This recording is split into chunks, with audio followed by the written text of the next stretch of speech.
संतों ने समझा मरम,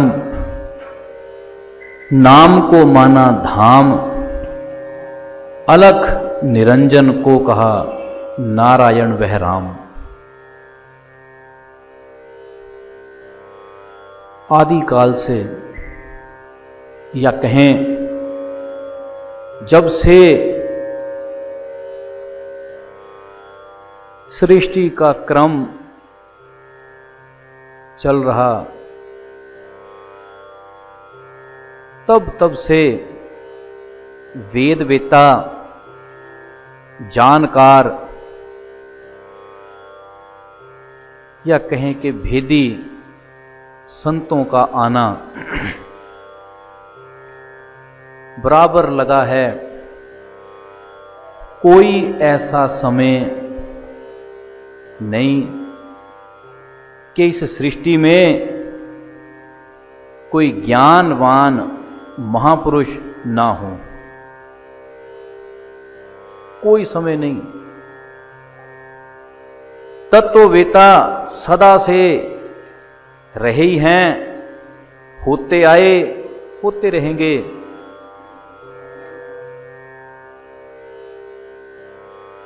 भगवान गीता में इस अनुभव को सरल शब्दों में यूं कहते हैं कि हे अर्जुन, कोई ऐसा समय नहीं जब तू नहीं, मैं नहीं, या ये सृष्टि के अन्य राजा नहीं। अब हे प्रेमी, जिस गीता में एक एक वचन पूर्णतः सत्य है, स्थिर है, उस गीता में भगवान का ये वचन कि कोई ऐसा समय नहीं कि मैं इस धरती पर ना हूं, और कोई समय नहीं कि हे अर्जुन तू इस धरती पर ना हो, ऐसा है ही नहीं। सदा से हैं, और केवल कहते हम नहीं, जितनी भी ये सृष्टि दिख रही है। अब हे प्रेमी, इस बात के दो अर्थ हैं। एक जो मोटा मोटा हम लेते हैं, मोटे अर्थों में यह समझा जाता कि भगवान भी सदा ही हैं, अर्जुन भी सदा ही हैं, सृष्टि के लोग भी सदा ही हैं। लेकिन यदि यही बात सीधे अर्थों में पूरी हो तो इसका दूसरा अर्थ यह भी निकलता है कि यदि अर्जुन सदा से है, राजा सदा से हैं, तो क्या कोई मुक्त नहीं हुआ? पर हे प्रेमी, भगवान समझाना कुछ और चाहते हैं। यही छोटे छोटे भेद जो सदग्रंथों में हैं, ये भेद तब तक भेद रह जाते जब तक हमारी अपनी अंदर की ज्ञान की आंख खुलती नहीं, क्योंकि ये विषय बुद्धि के विषय नहीं, ये चीजें तर्क से साबित होने वाली नहीं। पढ़ने में तो बहुत साधारण बात है कि हे अर्जुन, कोई ऐसा समय नहीं, तू नहीं, मैं नहीं, राजा लोग नहीं। पर इसी बात को पढ़कर कोई प्रश्न भी कर सकता कि क्या फिर अर्जुन को मोक्ष नहीं? यदि यही लोग सदा से हैं तो क्या इस चक्कर से कोई छूटा नहीं? यदि छूटा है तो भगवान ऐसा क्यों कहते हैं? अब इसमें भेद बहुत बारीक, इसका रहस्य बहुत अलग, और रहस्य है भी बड़ा मजेदार। जहां भगवान अर्जुन को यह कह रहे कि कोई ऐसा समय नहीं, तू नहीं, तो वहां तू का अर्थ सिर्फ अर्जुन नहीं, तू का अर्थ हर वो पूछने वाला जो महापुरुषों के समक्ष खड़ा हुआ। क्योंकि जब भी कोई व्यक्ति गुरु महाराज से भावपूर्वक कुछ पूछता है, वो उसका अर्जुनपन है, वो उस समय का अर्जुन भाव है जो पूछने के लिए प्रेरित करता। थोड़ी ही देर में फिर खत्म, फिर कभी कोई अंदर से उबाल आया, फिर पूछा। वो जो भाव है, भगवान उस भाव की बात करते हैं कि कोई समय नहीं कि इस धरती पर कोई पूछने वाला ना हो, और कोई समय नहीं कि बताने वाला ना हो। कोई समय नहीं कि पूछने और बताने वालों के अलावा बाकी संशय वृत्ति भी हों, वो भी सदा से रहेंगे।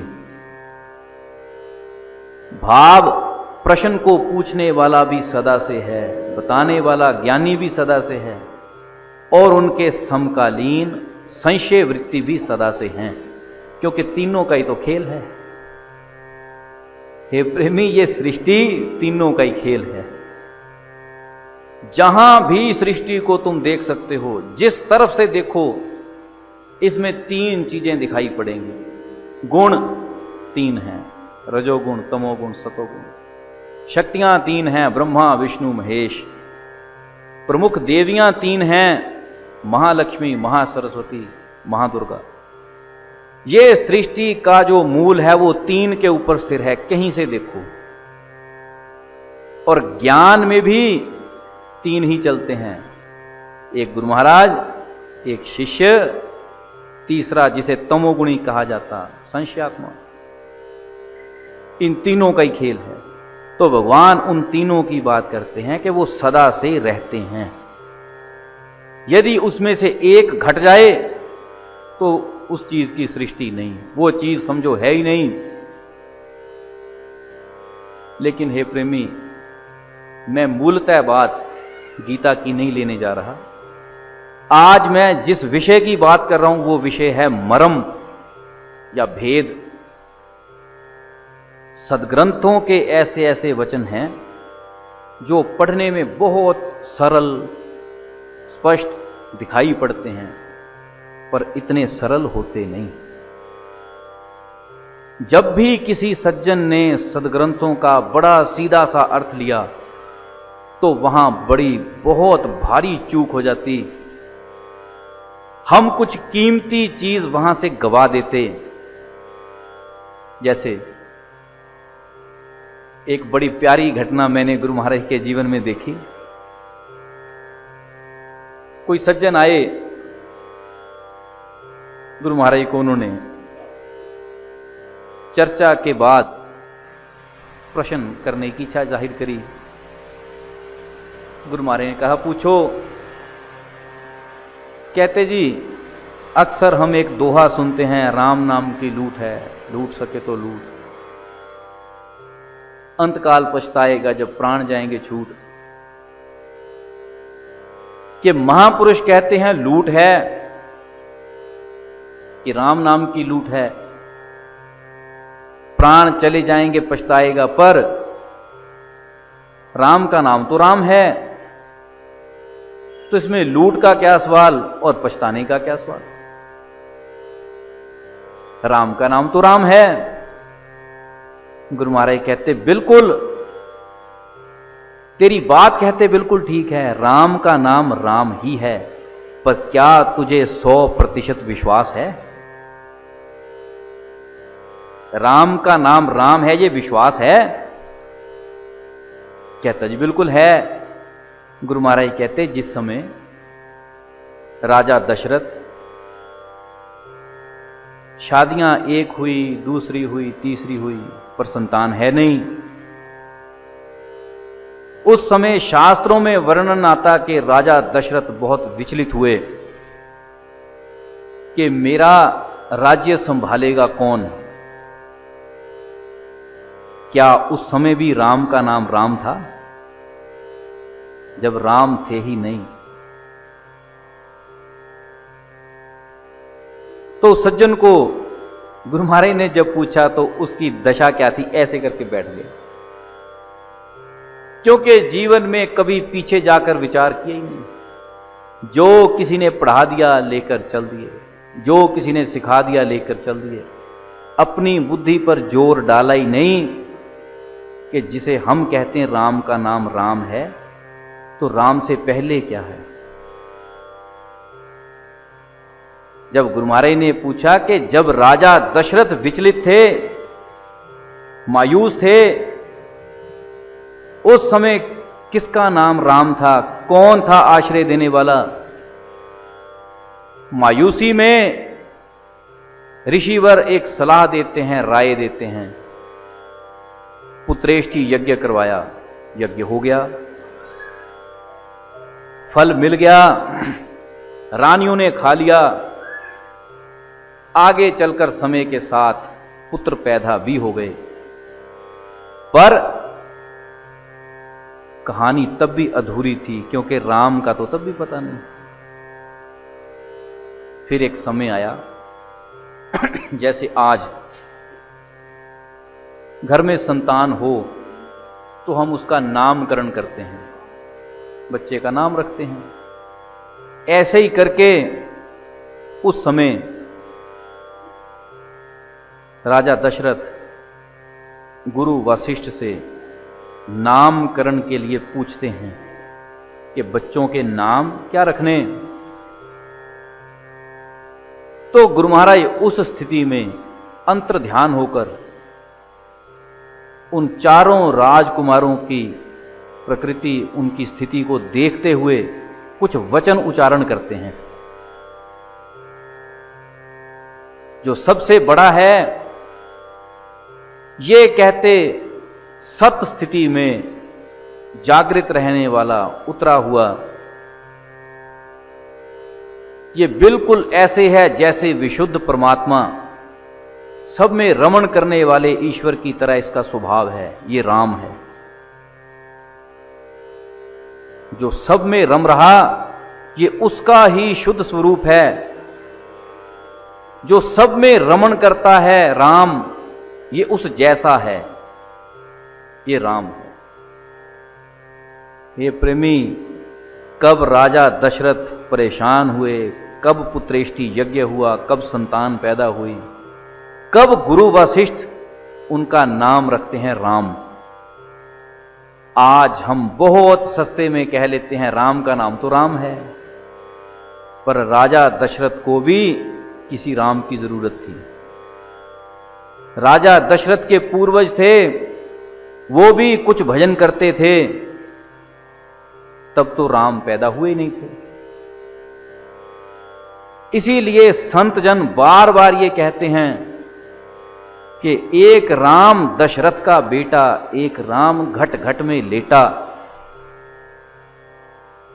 कि दशरथ पुत्र वो हैं जो त्रेता में पैदा होते हैं, पर एक वो भी है जो सब घट में लेटा है। लेटा अर्थात विश्राम अस्त, आनंदित। उसको नहीं फर्क पड़ता हिंदू है कि मुस्लिम, उसको नहीं फर्क पड़ता इस जाति का उस जाति का, स्त्री है या पुरुष, बच्चा है या बूढ़ा, क्योंकि वो राम अपनी मस्ती में रमण करता है। और जिस दिन अंदर से वो राम निकला, कहानी खत्म। तेरी रामायण उस दिन खत्म हो जाती जिस दिन तेरे भीतर से राम निकल गया। महापुरुष उस राम के ऊपर सारी चर्चा करते हैं। जिस भी भेदी को देख ले, बाहर की चर्चा महापुरुषों का विषय नहीं, बाहर की चर्चा मनोरंजन का कारण तो हो सकती है। उसमें वीर काव्य है, वीर रस की कुछ कथाएं हैं, आनंद रस के कुछ वचन हैं, हो सकते हैं, पर हे प्रेमी, कहानी अंदर से जुड़ी हुई है। एक राम घट घट में लेटा। यदि उस घट में लेटे हुए का पता चल जाए तो उसी क्षण ये भ्रम समाप्त होना शुरू हो जाता। जितना कुछ बाहर हमने पाल रखा है, जितने भ्रम बना रखे हैं, ये एक ही क्षण में खत्म। क्योंकि कबीर इस अनुभव को थोड़ा ऐसे कहते हैं, मान चिंगारी आग की पड़ी पुरानी घास। कहते सत्संग से हृदय का भ्रम कैसे दूर होता, जैसे कि कोई बहुत बड़े घास का ढेर छोटी सी चिंगारी से खत्म हो जाता। क्योंकि ये नहीं कि ढेर बहुत बड़ा हो तो कई तरफ से आग लगानी पड़ती या बार बार लगानी पड़ती, ऐसा नहीं। लगाई, छोड़ दी, बस खत्म होगा ही होगा। वो बढ़ती चले जाएगी, सब कुछ खत्म। ऐसे ही जिस दिन परमात्मा का साक्षात्कार हो जाए, पर हे प्रेमी, साक्षात्कार, बातें नहीं, परमात्मा की अनुभूति हो जाए, फिर ये भ्रम सहज ही खत्म हो जाते, क्योंकि भ्रम को स्थान मिलता ही नहीं। भ्रम को स्थान इसलिए नहीं मिलता, इसे एक छोटे से उदाहरण से समझते हैं। तकरीबन यदि किसी के साथ ये घटना घटी हो कि संध्या का समय या बहुत भोर का समय हो,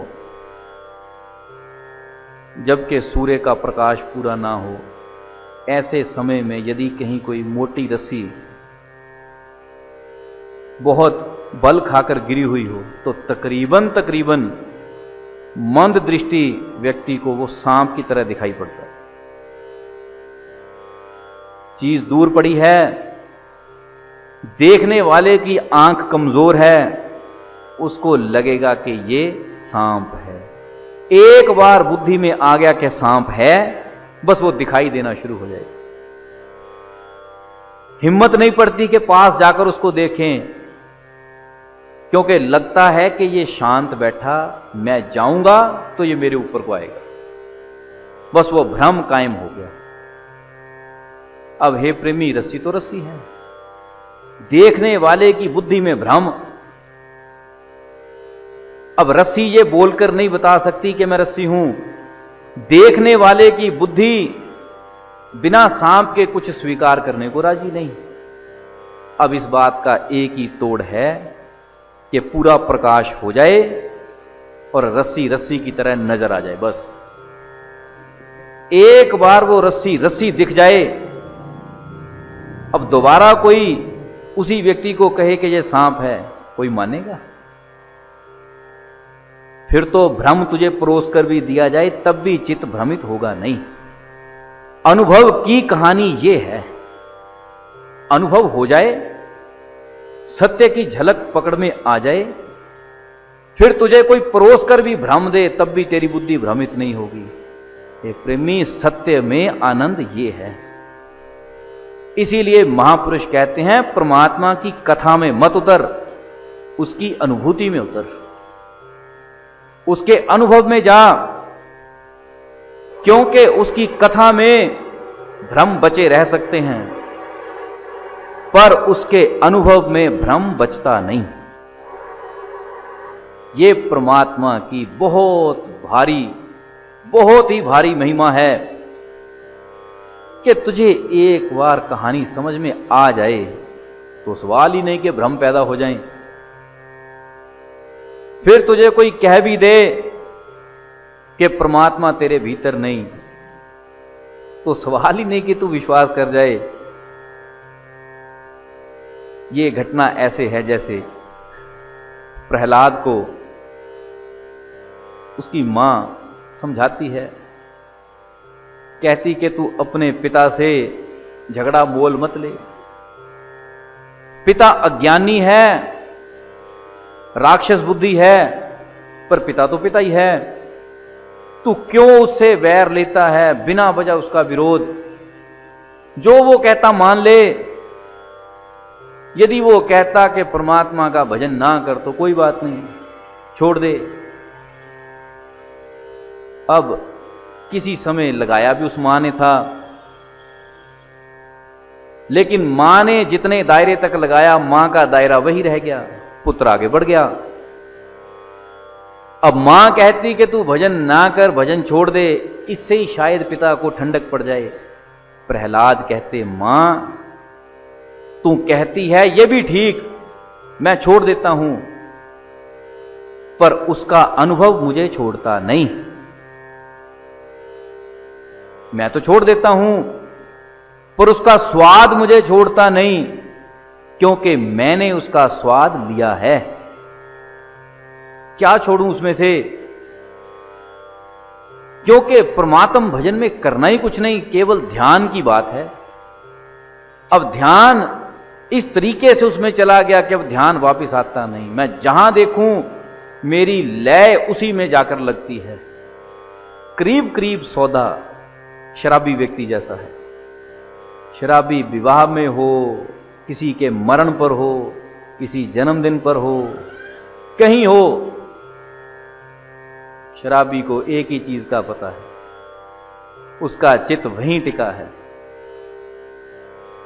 मैंने ऐसे ऐसे शराबी देखे हैं, उनसे आप कोई एड्रेस पूछो और कुछ नहीं बताएंगे, ये बता सकते हैं कि उस ठेके से इतना कदम आगे इधर को मुड़ना। मुझे हंसी आई, मैंने किसी को एड्रेस पूछा था, कहता उस ठेके से। मैंने कहा भाई अब ठेका मैं कैसे नापूं? कहता जी पक्का एड्रेस वही है, सवाल ही नहीं मेरे बताए में चूक हो जाए, क्योंकि उसका अनुभव है, वो बजेगा ही वहीं जाकर बार बार। उसको नहीं पता कोई मंदिर, उसको नहीं पता मस्जिद, उसको नहीं पता गली। कहता जी फलां ठेका, उसके बाहर इस बोतल की फोटो बनी, ये चीज बनी, उससे इतने कदम दाएं को मुड़ो, पक्का शर्तिया। कहता बात यही है, और थी भी बात वही है। क्योंकि नशेड़ी जैसे नशे में तृप्त रहता, संलिप्त रहता, परमात्म भजन का चस्का लग जाए तो कहानी करीब करीब यही घटती है। इसीलिए तो महापुरुष परमात्म भजन को नशा कहते हैं। ये प्रेमी वो इसलिए नशा नहीं कहते कि ये नशे में लग जाओ तो तुम संसार में हाहाकार करो, ये वो नशा नहीं। कहने का कारण कि यदि एक बार टेस्ट पड़ जाए तो चाहकर भी पीछे हटा नहीं जा सकता। दुनिया भर में नशा छुड़ाऊ केंद्र कितने भी खोल दिए जाएं, नशेड़ी कभी बाज आता ही नहीं। कोई 6 महीने लगाकर आया, साल लगाकर आया, आते ही फिर वही काम शुरू। क्योंकि अंतरात्मा में रस बैठा है, स्वाद बैठा है, वो स्वाद भीतर से हटता ही नहीं। परमात्म भजन में भी घटना यही है, स्वाद पड़ जाए फिर वो स्वाद टूटता नहीं। और परमात्म भजन की मौज ये है, ये प्रेमी, ये स्वाद धीरे धीरे बढ़ता है, पर जितना बढ़ता उससे कभी घटता नहीं। इस स्वाद की, इस टेस्ट की खासियत ये है, बढ़ता धीरे धीरे है। जितनी जितनी संसार की मार पड़ती है ये उतना ही और तेज हो जाता, जितनी मुसीबत आती उतना तेज और हो जाता। और एक और मजेदार घटना है इसमें कि जितना तुझे कोई छुड़ाने का प्रयास करे ये उतना ही और तेज हो जाता है। परमात्म भजन का रस ये है। इसीलिए संत जन जब भी परमात्म भजन की बात करते हैं, एक फकीर थे, वो भिक्षा मांगने निकलना तो कोई कहता है अलख निरंजन, कोई कहता है जय श्री राम, कोई कुछ अलग अलग महापुरुषों के वाक्य रहे। तो वो कहा करते थे, कहते मेरे पीछे मत आना वरना घर लुट जाएगा। लुट जाएगा कहते, तो लोग उन्हें पागल कहा करते थे अपनी भाषा में कि ये बावरा है, पागल है। जैसे किसी विचारवान, किसी भक्त व्यक्ति ने उनके वचन सुने, उसे थोड़ा सा अंदर से एक लहर आई, कहता इसके जो वचन हैं कि मेरे पीछे लगोगे घर लुट जाएगा, चलो देख लेते हैं क्या करता है जी। तो एक दिन जाकर पास में बैठ गया और पूछता है, कहता जी मैं तो आकर बैठ गया, मेरा तो कुछ लुटा नहीं। फकीर कहते तू बैठा ही कहां है? तू कहते भी बैठा ही नहीं, तो सिर्फ परीक्षण कर रहा, वो भी बच बच कर कि देखूं लुटा तो नहीं, देखूं लुटा तो नहीं। जिस दिन तू परीक्षण से बाहर आएगा तो भी लुट जाएगा। तो चस्का पड़ गया बात सुनने का। फिर कभी चले जाना, बैठना, कोई चर्चा हो जाए, कभी पूछ ले कुछ।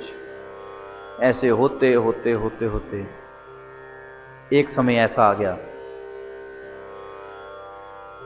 कि सुबह पहुंचा तो देखा कि फकीर लेटे हुए हैं, लगभग अवस्था ऐसी जैसे प्राण निकलने को हों। तो जैसे वो व्यक्ति पहुंचा, कहते आ गया? कहता हाँ जी। बस कहते तेरा ही इंतजार था। कहता जी कहो। कहते तो इतने दिन तक आकर बैठता रहा, तूने बहुत उपकार किया मेरे ऊपर, क्योंकि तू आता था, तेरे साथ कोई चर्चा कोई वचन हो जाते थे, तूने परमात्मा भजन की बहुत याद दिलाई, चल आज तेरा भी कुछ कर दें। सर पर हाथ रखा, कुछ युक्ति समझा दी। जैसे ही फकीर ने कुछ वचन उच्चारित किए, कहा, ध्यानस्थ हो गया। ध्यानस्थ हो गया, जो आनंद जो ठंडक अनुभव करी, आंखें खुली और रोया। फकीर कहते रो मत, इसको संभाल। कहता जी आप? कहते मेरा जाने का समय है। जब ये कहा जाने का समय है, तो वो और भी बहुत दुखी मायूस। कहता जी यदि जाने का ही समय था तो कुछ पहले बता देते, तो कुछ पूछ लेता। फकीर कहते यदि तू पूछ लेता तो तेरा घर बर्बाद ना होता। आज कहते बर्बादी का समय है। बस वो बर्बादी क्या थी कि लहर आ गई। वो थे फिर भक्त सुखाराम। इतिहास में कई जगह नाम आता भक्त सुखाराम। शांत एकांत चित्त व्यक्ति। कहा जाता कि उनकी धारणा कैसी थी कि जहां सुखाराम बैठ गए, पक्षी पागल कुत्ता पास में आकर बैठ गया। तेज भागता घुर्राता पागल कुत्ता भी यदि उन्होंने कर दिया, शांत हो जाना, क्योंकि उनका सहज स्वभाव इतना शांत हो गया। तो आगे वो ये आवाज दिया करते थे, मेरे पीछे मत लगना, नहीं तो घर बर्बाद हो जाएगा। हे प्रेमी, बर्बादी का अर्थ संसारिक दृष्टि में बहुत और है, आध्यात्मिक दृष्टि में बहुत अलग, बहुत अलग। महापुरुष तुझे कुछ देना चाहते हैं पर तू बचता है। करीब करीब ये घटना हमारे स्कूल में घटित होती है, हमारी क्लास में। जिस कक्षा में हम बैठते हैं, अध्यापक कुछ देना चाहता है कि सीख, क्योंकि जो उसने सीखा है वो उसने कहीं घर ले जाकर संभालना नहीं, बांटना ही है। वो चाहता है कि जो मैं जानता हूं ये सारा जान जाए। अध्यापक बांटना चाहता है, बांटता है, तो लेने वाला बचता है। लेने वाला कभी इधर को, कभी ध्यान उधर को, कभी आगे कभी पीछे, कभी शरारत, क्योंकि लेने वाले को इस बात की कोई कीमत नहीं कि मैं क्या लेने आया। सरकारें यहां तक कर देती है कि बच्चों के नंबर कम आए तो अध्यापक की तनख्वाह काट लो, इसने पढ़ाया नहीं, जबकि ये बात गुरु शिष्य परंपरा में बैठती नहीं। अध्यापक कितना भी जोर मार ले, जब तक लेने वाला राजी नहीं, देने वाला कुछ नहीं दे सकता। यह कहानी लेने वाले पर ज्यादा है। कृष्ण सदा से होते आए, पर गीता अर्जुन से बनती है। गीता के जन्म के लिए अर्जुन का जन्मना जरूरी है, कृष्ण के होने का कोई महत्व नहीं, क्योंकि कोई ऐसा समय नहीं कृष्ण ना हो। ज्ञानी सदा से है, कोई ऐसा काल नहीं कि ज्ञानवान इस भूमि पर ना हो, पर अर्जुन कभी कभार होने वाली घटना है। गुरु सदा से है, शिष्य का होना महत्वपूर्ण घटना है। क्योंकि शिष्य के होने का अर्थ है कि कोई जानने को उत्सुक हुआ, कोई परमात्म भजन को तैयार हुआ। जहां कोई परमात्म भजन के लिए तैयार हुआ, वहां समझाने वाला कोई ना कोई मिल जाता। और ये आम दुनिया की बात नहीं, घने जंगल में भी कोई तैयार हो जाए, वहां भी समझाने वाला पहुंच जाता है। पर प्रश्न तो हो, भाव तो हो। जहां हर कोई मूली, गोभी या मटर लेने कोई राजी हो, वहां हीरे का व्यापार करने वाला नहीं पहुंचता। पर जहां कोई हीरे का खरीदार मन बना ले, वहां बेचने वाला पहुंच जाएगा। मन बना ले, इसी चीज को मर्म कहा जाता, भेद कहा जाता, कि लेने वाला तैयार हो, देने वाला वहीं प्रकट हो जाएगा। घर में माता पिता भी यही करते हैं कि बच्चा लेने के लिए तैयार हो, माता पिता वैसा माहौल खड़ा कर देते हैं। यदि बच्चा ही तैयार नहीं, तो माता पिता जबरदस्ती कुछ नहीं दे सकते। हो सकता है पिता बहुत बड़ा प्रोफेसर हो, आगे बच्चा 10वीं भी किश्तों पर करे, संभावना है। पिता क्या दे सकता है? सिर्फ पैसा, माहौल, ज्ञान नहीं दे सकता। जब तक को लेने को राजी नहीं, पिता जबरदस्ती नहीं दे सकता।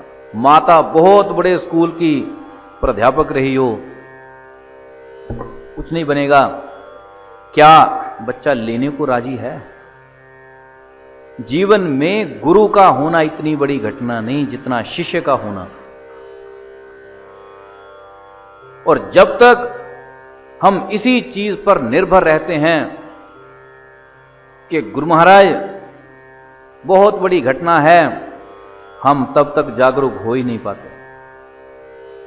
क्योंकि हम सारा जीवन गुरु महाराज को ढोते हैं, ये समझते ही नहीं कि वो हमें क्या बनाना चाहते हैं, हम वो बने। जो गुरु महाराज मेरे ऊपर मेहनत करते हैं, क्या मैं वो बन गया? मेरा जागरूक होना जरूरी है, मेरा बदलाहट, मेरा बदलना जरूरी है।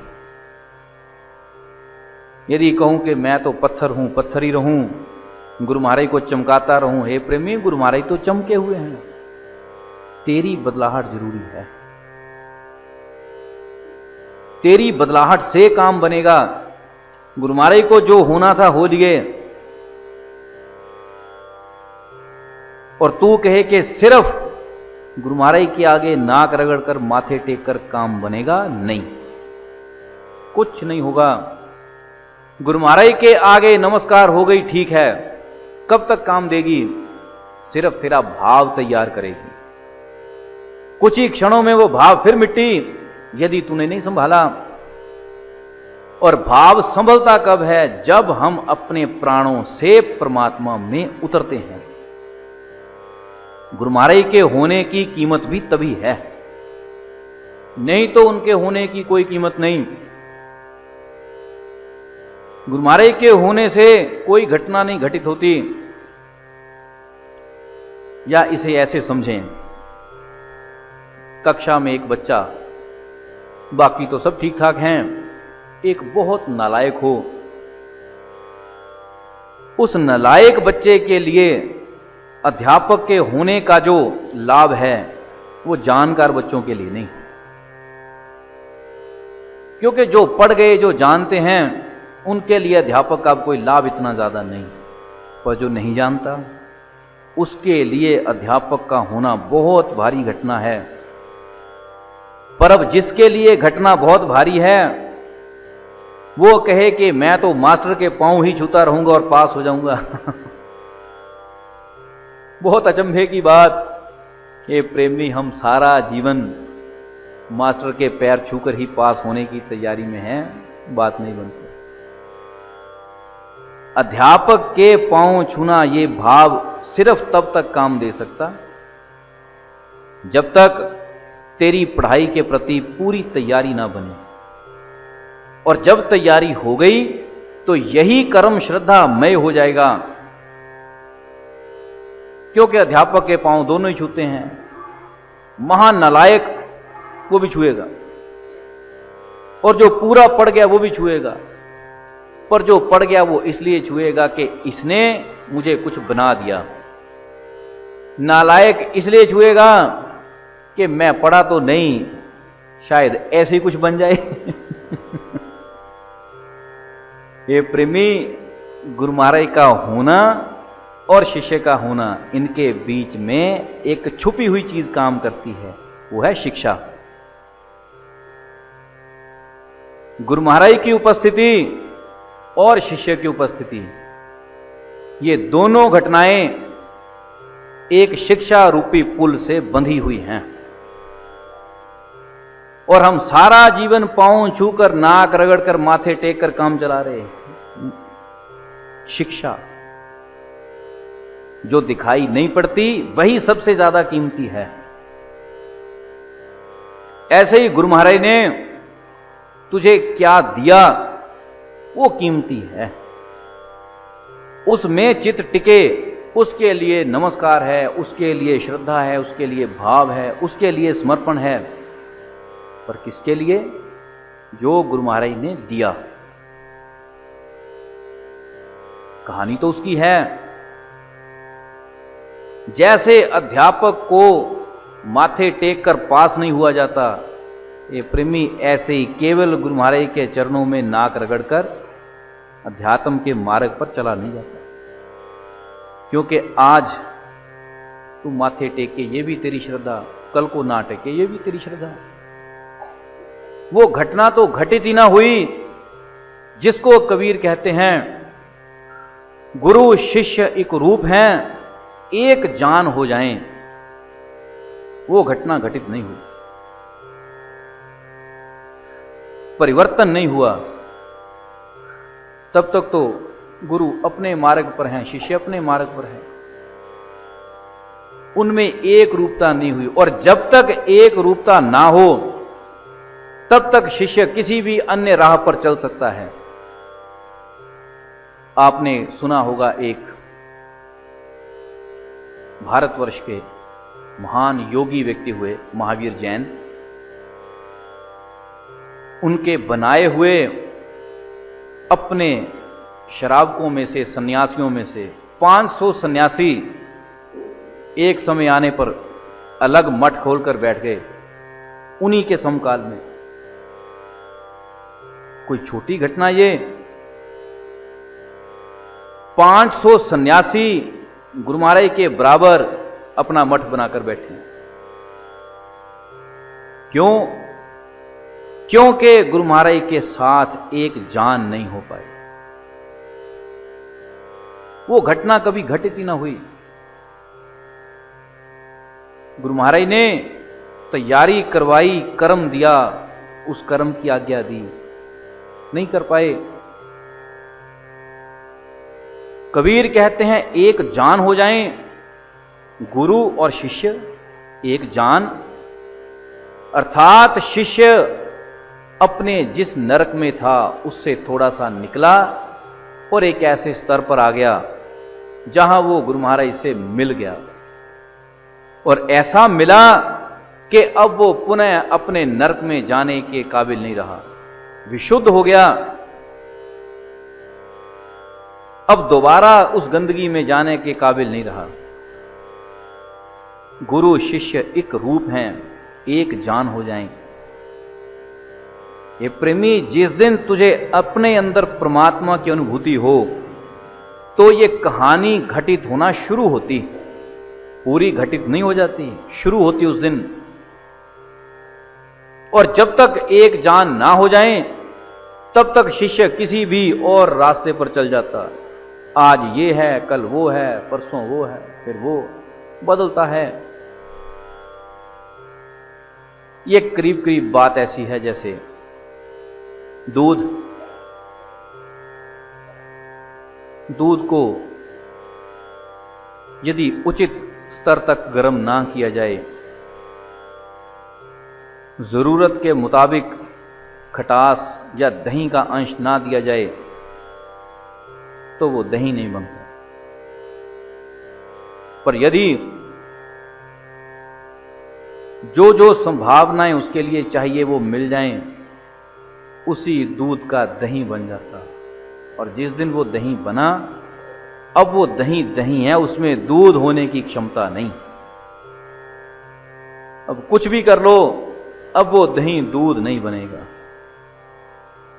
क्योंकि उसकी दूध होने की सारी संभावनाएं खत्म। कबीर ऐसे ही कहते कि शिष्य में परिवर्तन होने में समय लगता है, पर यदि हो जाए तो दोबारा वो उस गंदगी में जाने के काबिल नहीं, जाएगा ही नहीं। तब तक ही जाएगा जब तक वो ठीक स्तर तक गर्म नहीं हो गया, उसमें ठीक स्तर तक का जामन नहीं लग गया। गर्म अर्थात जीवन की उठापटक, जामन अर्थात विवेक की आंख नहीं खुल गई। गुरु महाराज ने ज्ञान कराया, विधि समझाई, स्थिति समझाई,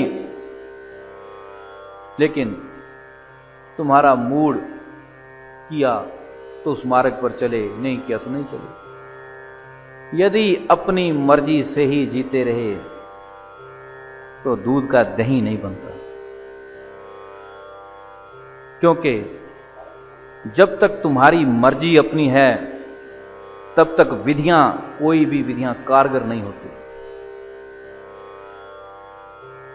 अपनी मर्जी से कुछ भी कर ले, सिरे नहीं चढ़ता। बच्चे घरों में पढ़ाए जा सकते, पर घर में अपनी मर्जी चलती है। जब वही बच्चा स्कूल में जाता तो मर्जी हटाकर एक नियम के साथ पढ़ना पड़ता। जब भी कोई व्यक्ति किसी दायरे में आ जाए, किसी नियम में आ जाए, तो चीजें जबरदस्ती उसमें प्रवेश करती हैं और वही परिवर्तन का कारण बनती है। नहीं तो खुला छोड़ दो तो जानवरों की भांति है। जो भी चीज जितनी विकसित है वो उतनी दायरे में होगी तभी विकसित है। पुलिस की नौकरी हथियार देकर खुले छोड़ दिए जाएं कि जो जी में आए करो, तो पता ही है क्या करेंगे। आर्मी का व्यक्ति हो, सबको खुला छोड़ दिया जाए, दायरे दिए गए। दायरा है तो उन्नति है, उतनी ही गलतियां कम हैं। प्रत्येक व्यक्ति जहां भी आपको उन्नति दिखाई पड़ती, वहां एक बंधा हुआ दायरा है। अपने अपने बच्चे, चाहे अध्यापक हों, आम व्यक्ति ना भी पढ़ा सके, पर एक अध्यापक तो अपने बच्चों को पढ़ा सकता। लेकिन वो भी स्कूल में क्यों डालता? क्योंकि वहां दायरा है। बिना दायरे के मनमर्जी चलेगी, और जब तक मनमर्जी है तब तक चीजें तुम्हारे अंदर जमती नहीं।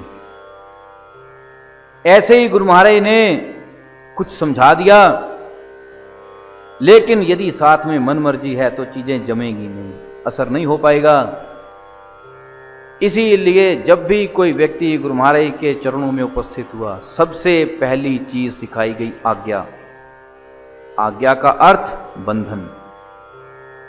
एक दायरा दे दिया गया, बस इस दायरे में रह। दायरे में रहना बहुत मुश्किल हो सकता, ये बात ठीक। मुश्किल क्यों?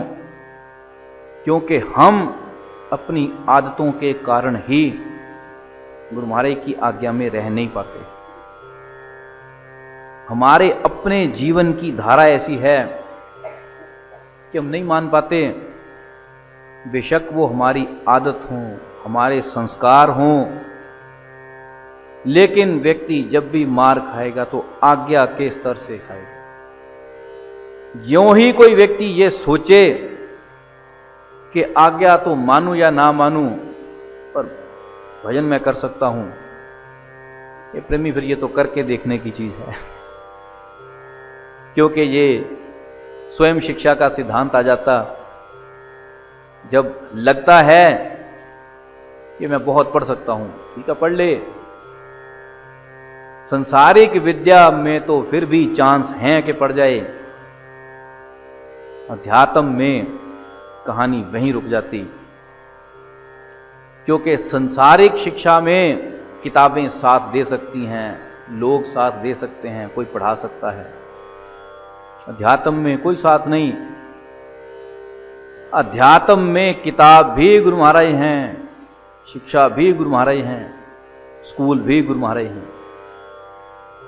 वो जिसे जैसे चाहें, जिसकी जो प्रकृति है उससे उस हिसाब से करवा सकते हैं। इसलिए हे प्रेमी, गुरु महाराज का महत्व है। और ऐसा कोई महत्व नहीं कि वो सब जानते हैं,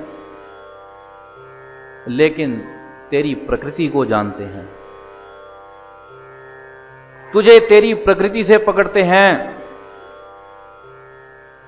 तेरी प्रकृति को जानने के कारण ही तुझे आज्ञा के उतने दायरे में रखते हैं जहां से तेरा कुछ भला हो जाए। क्योंकि प्रत्येक व्यक्ति के लिए शिक्षा एक सी नहीं होती, हो सकती नहीं। जो व्यक्ति जीवन में काम से त्रस्त हो, उसके लिए शिक्षा के स्तर अलग हैं। जो क्रोध से पूरी तरह से दुखी हो, जला हुआ हो, उसकी शिक्षा और स्तर की है। जो लोभ से पीड़ित है, उसकी शिक्षा का स्तर और है। प्रत्येक व्यक्ति जिस स्तर से पीड़ित है, उसकी शिक्षा का स्तर भी वैसा है। और यदि कोई कहे कि गुरु महाराज एक ही रस्से से बांधकर सबको लटका दें, ऐसा नहीं। व्यक्ति कहां से पीड़ित है, ऐसा डॉक्टर कभी कामयाब नहीं होता जो सबको एक ही दवाई चला दे। प्रत्येक व्यक्ति की एक पीड़ा है। गुरु का अर्थ ही है जीवन में जो तुम्हारी उस परम पीड़ा को पकड़ सकता हो। केवल तुम्हारी वो पीड़ा पकड़ सकता हो, पकड़कर तुम्हें उसके उपचार के मुताबिक चला सकता हो। क्योंकि कोई भी व्यक्ति जीवन में साधारण शब्दों में अज्ञानी कहा जाता है।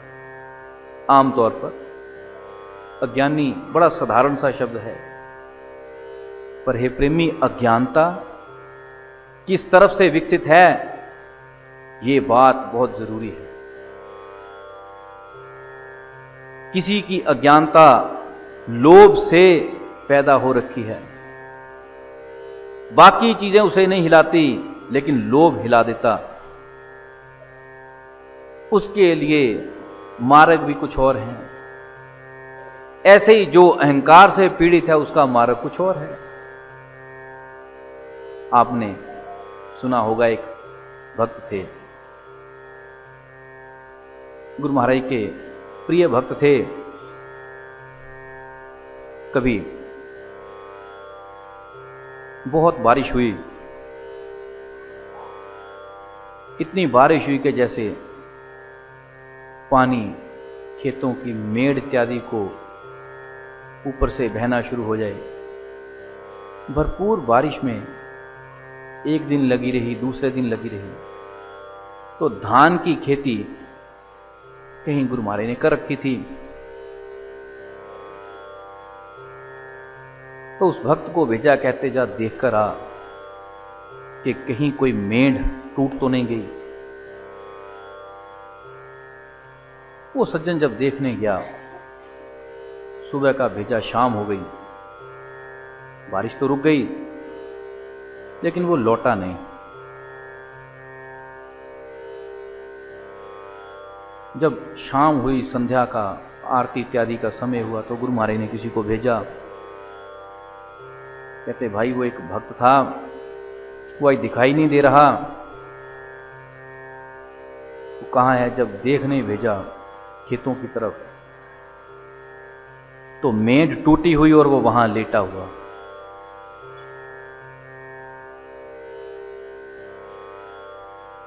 तो अब जिन्हें देखने भेजा, वो सज्जन वापिस आए, 2-3 को साथ ले गए।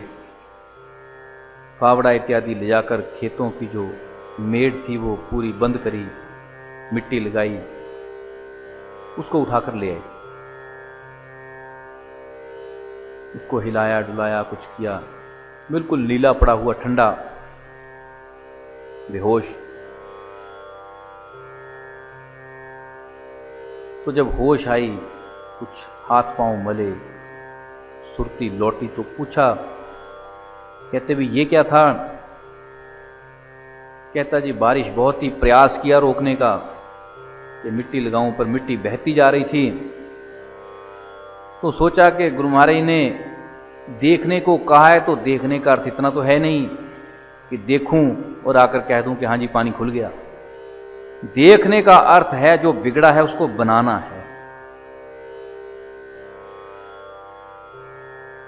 अब बनाना कैसे है कि यदि उस बारिश में मैं वापिस आ जाता तो तब तक मेंढ और भी खुल जाती, इसलिए कुछ और प्रबंध ना बना, तो फिर मैं वहां लेट गया। अब लेटे लेटे बारिश तो फिर चलती रही, होते होते आखिर जब रुकी तब तक मैं वैसे ही शून्य हो गया। जब लौटा, चेतना आई, तो उसने ये सारी घटना बताई। तो गुरु महाराज ने कहा, कहते कि तुझे सिर्फ देखने के लिए भेजा था। कहता गुरु महाराज यदि देखकर आकर बता भी देता, जब देखा था तब थोड़ी टूटी थी, जब तक मैं आपको बताता तो हो सकता सारी टूट जाती। अब इस चीज की जरूरत किसको थी? उन्हीं सेवकों में से कोई ऐसा भी था जिसने ये प्रश्न 2 दिन पहले गुरु महाराज को पूछा था। कहते जी क्या गुरु महाराज की आज्ञा सिर्फ इतनी है कि जो कह दें वो कर लें? गुरु महाराज कहते नहीं। कहते जी फिर क्या है? तो गुरु महाराज कहते समय आएगा बता देंगे। क्योंकि शब्दों से ही सारी घटना समझ में आ जाए ऐसा होता नहीं। तो जब उसने कहा कि यदि आकर बताता तो उतने में सब कुछ खुल जाता, गुरु महाराज कहते इसको बता, क्योंकि इसको भ्रम था कि आज्ञा उतनी है कि जितना कह दिया। हे प्रेमी, प्रत्येक व्यक्ति जिस पीड़ा से त्रस्त है, गुरु महाराज उसे उसके स्तर का उपचार देते हैं। गुरु का अर्थ ये है। गुरु का अर्थ ये नहीं एक मंत्र सबको दिया, लपेटा और बाय बाय कर दी, क्योंकि मंत्र से वो घटना घटित होगी नहीं। कौन कहां किस दुख से पीड़ित है, किसकी आत्मा कैसे कैसे क्लेश लेकर जन्मी है, कहानी वहां है। तेरे ऐसे दुख में, तेरी ऐसी परम पीड़ा में मैं तुझे कुछ रटा भी दूं, तेरा बनेगा क्या? क्योंकि रटता तो तू बचपन से, जन्म से आया ही है। मैंने क्या रटा दूंगा? हनुमान जी के इतने मंत्र मुझे नहीं आते जितने तुम लोगों को आते होंगे। श्री राम जी के इतने मंत्र मुझे नहीं आते जितने तुम्हें आते होंगे, पर बनेगा क्या? मंत्रों की कहानी नहीं, बोलने की कहानी नहीं, दुख आत्मा का है, दुख जन्म जन्मांतरों का है। तो इलाज भी वही चाहिए जिससे आत्मा अपने क्षोभ से बाहर निकले। ये तकरीबन बात ऐसी है जैसे एक सज्जन, मैंने खुद उनको देखा, बहुत ही दुखी, कहीं कुछ कारोबार किया, बहुत भारी घाटा पड़ गया, लगभग कहें कि संपत्ति सारी उसमें गवा बैठे, बहुत ही क्षोभ, बहुत व्यथित, जहां बैठे वहां रोए कि मैं बस डूब गया, अब मैं बचूंगा नहीं, ऐसे वैसे। आत्म हत्या तक की नौबत आ गई। तो कहीं गुरु महाराज का उधर से गुजरना हुआ, सहसा गुरु महाराज कहते उसके घर जाना। चले गए। जब दरवाजा खटखटाया तो खोलने भी आ गया। दरवाजा खोला, गुरु महाराज को देखा, एकदम चौंक गया, समझ ना आए हंसू के रोऊं। अंत में फूट फूट कर रो पड़ा। कहता जी बहुत भारी नुकसान हो गया, ऐसे वैसे। गुरु महाराज कहते फिर मरने के बारे में नहीं सोचा कुछ?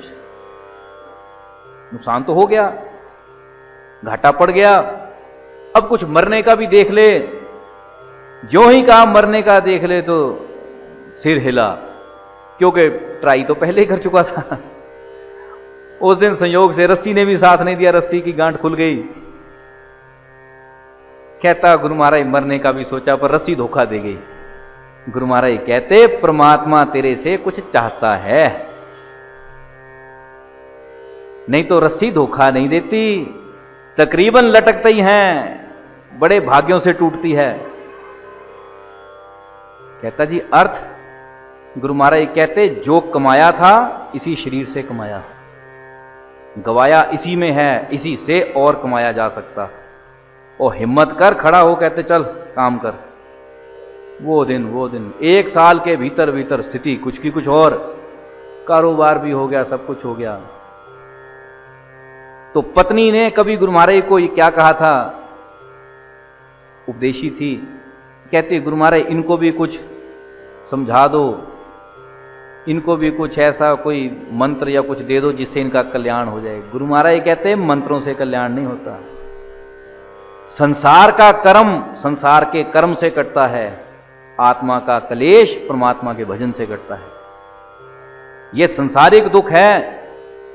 तू क्या सोचती है कि आज तुझे कुछ मंत्र दे दूं धन आ जाएगा? कुछ नहीं होगा। ये प्रेमी, जीवन में इतनी ज्यादा स्पष्टता चाहिए। पदार्थ हमें संसार के चाहिए होते हैं, पूंछ परमात्मा की पकड़े जा रहा नहीं। संसारिक धन, संसारिक पदार्थ संसार के कर्मों से है, आत्मा की शांति परमात्मा के भजन से है।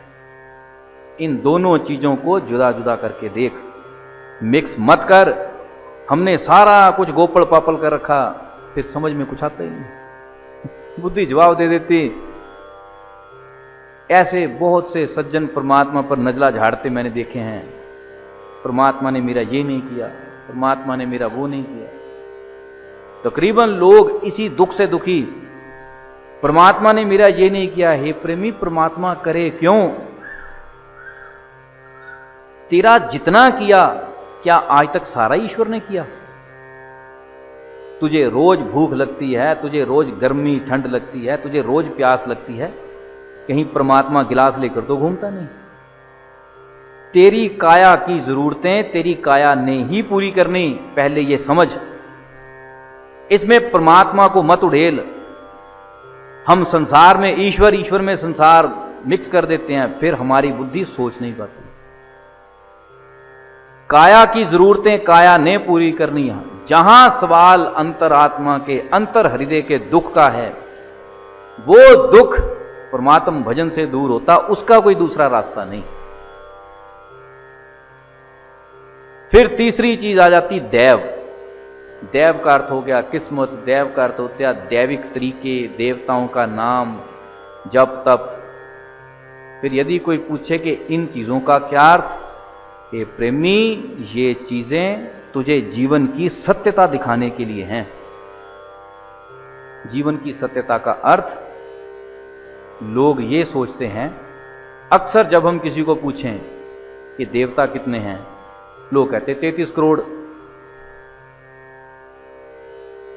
यहीं से सारी कहानी गलत होनी शुरू हो जाती। 33 कोटि देवता कहे गए। कोटि का अर्थ टाइप, 33 प्रकार के देवता, 33 करोड़ नहीं। तेरे वेद उन 33 कोटि देवताओं की बात करते हैं। किसमें है देवताओं की, किस किस्म का देवता, ये किस्म है। ये प्रेमी 33 करोड़ नहीं। ये पहली बात। और दूसरी बात, जब भी देव का प्रश्न आता तो देव ये कोई शिला, कोई मूर्त नहीं। देव का अर्थ तेरे भीतर होने वाली संभावनाएं, तेरे भीतर बहने वाले ऊर्जा के प्रवाह हैं। ये आपने देखा होगा, लोग ऐसे ऐसे लोग हैं जो मैंने खुद देखे हैं, आग के ऊपर चलते हैं, अंगारों के ऊपर, जलती लकड़ी के ऊपर चल सकते हैं, पानी के ऊपर भी चलते हैं। ये कौन है? ये वो लोग हैं जिन्होंने अपनी काया के उस खास देवता को सिद्ध कर लिया है, या कहें उसके अनुसार अपने जीवन को ढाल लिया है। ये संभावनाएं हैं। एक बार गुरु महाराज के पिता थे, किसी यात्रा पर निकले, संभवतः कोई देवी स्थान के लिए। तो जहां घर से, किसी घर के आगे से गुजर रहे थे, वहां से आग मांगी, दरवाजा खटखटाया, कहते जी आग चाहिए। तो वो महिला पूछती आग करनी क्या है? कहते हमने भोजन बनाना। तो अब उस महिला के दिमाग में क्या बात आई, अंदर गई ऐसे हाथ के ऊपर अंगारे लेकर आ गई, दिखाने के लिए कि मैं भी कुछ हूं। ये प्रेमी जिन्होंने अपने शरीर के देवताओं को सिद्ध किया भी है, वो दिखावे से ज्यादा है नहीं, क्योंकि व्यक्ति इन सिद्धियों में पढ़कर अहंकार से आगे जाता ही नहीं, और अहंकार ही आत्मा का दुख है।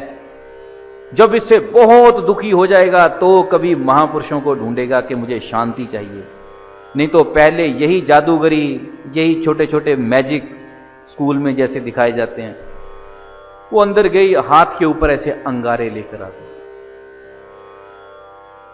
गुरु महाराज के पिता थे, कपड़ा किया, कहते ले डाल दे।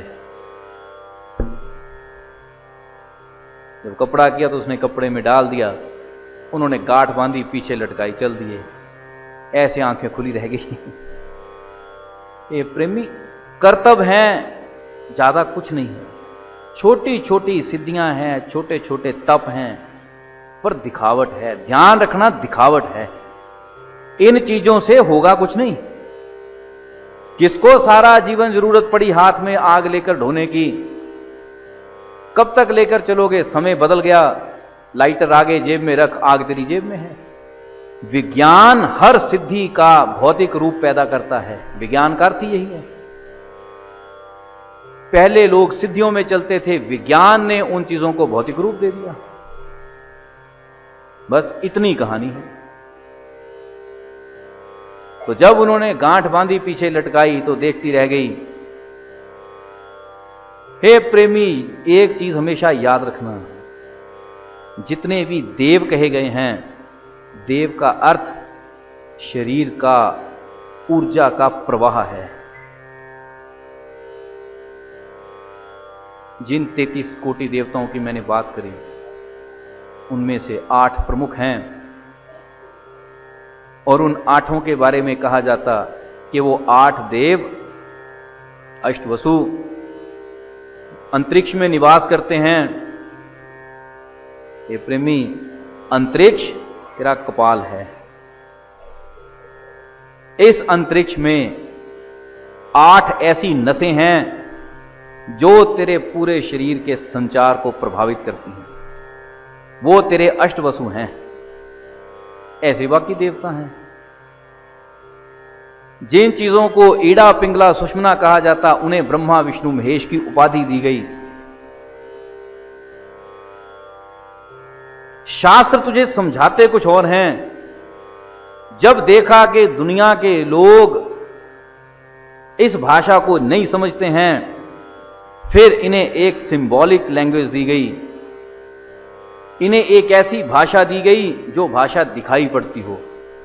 उस भाषा में देवताओं के रूप रचे गए, प्रतिमाएं बनाई गई। और ऐसे ऐसे मंदबुद्धि लोग दुनिया में उपस्थित, जो निराकार ईश्वर के नाम पर यह कहते हैं कि मूर्तियां व्यर्थ हैं। मंदबुद्धि लोग अक्सर हम देखते हैं, कभी रास्ते पर तोड़कर कोई मूर्त गिराई हुई, कभी पानी में गिराई हुई। जैसे एक सज्जन थे, कभी हरि चर्चा हुई किसी भक्त से, किसी प्रेमी से। समझ आ गई बात समझ आ गई। गुरु महाराज के पास पहुंचे। कहता गुरु महाराज मैं जीवन में बहुत धार्मिक रहा हूं, मेरे घर में इतनी मूर्तें हैं, इतनी पीतल की, इतनी तांबे की, मैंने बहुत कुछ पूजा, बहुत माना, पर मेरा बना कुछ नहीं। मैं गीता भी पढ़ता हूं पर उसमें से समझ कुछ नहीं आता। खैर हरि चर्चा में चलते चलते एक समय आया, गुरु महाराज ने उपदेश दिया। कहते भजन कर। जिस दिन उपदेश हुआ उस दिन उस सज्जन ने प्रश्न क्या पूछा? कहता गुरु महाराज परमात्मा का नाम तो भीतर है, फिर क्या बाहर की सब मूर्त व्यर्थ हैं? गुरु महाराज कहते जिस दिन तुझे नाम की समझ पड़ गई उस दिन तुझे समझ में आएगा कि ना मूर्त व्यर्थ है ना पत्थर व्यर्थ है। व्यर्थ तेरी सोच है जो एक एक पदार्थ को चुनती है। तुझे क्या लेना किसी मूर्त से? जिसे आज ये लगता है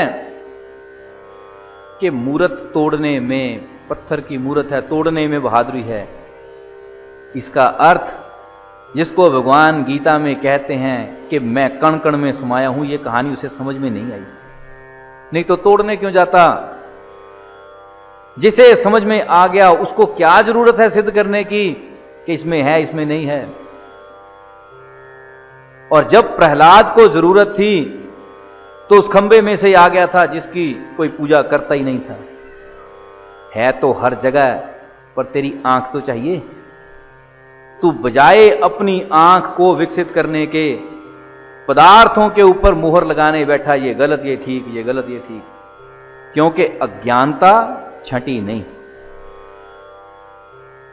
जिसकी अज्ञानता हट गई हो वो किस किस चीज को सिद्ध करने जाएगा कि ये ठीक ये गलत? हो ना हो कोई बात नहीं, है तो भी ठीक, नहीं है तो भी ठीक।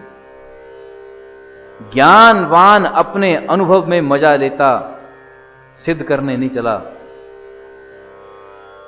ज्ञानवान अपनी अनुभूति में रहता, अपने श्वास को संभालता है।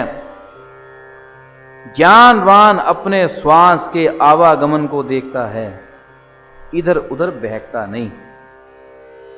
जो कई तरफ बहकता है उसको दिखाई कुछ नहीं पड़ता, उसको मरम की कहानी समझ में ही नहीं आती। संतों ने समझा मरम, नाम को माना धाम, पर जिसने मरम समझा उसने सारा जोर समझने को लगाया तो समझा। वो दुनिया के पदार्थों को सिद्ध नहीं करने चल पड़ा कि ये गलत वो ठीक, ऐसा है वैसा नहीं। तुझे लेना क्या पदार्थों से? तेरे भीतर तेरा परमात्मा है, तू इतना ही समझ ले, इतना ही बहुत है। उसकी तो समझ आई नहीं। जो भीतर बैठा उसको पकड़ा नहीं, बाहर कईयों को तोड़ने मरोड़ने सिद्ध करने चला है। ये प्रेमी यही अज्ञानता है।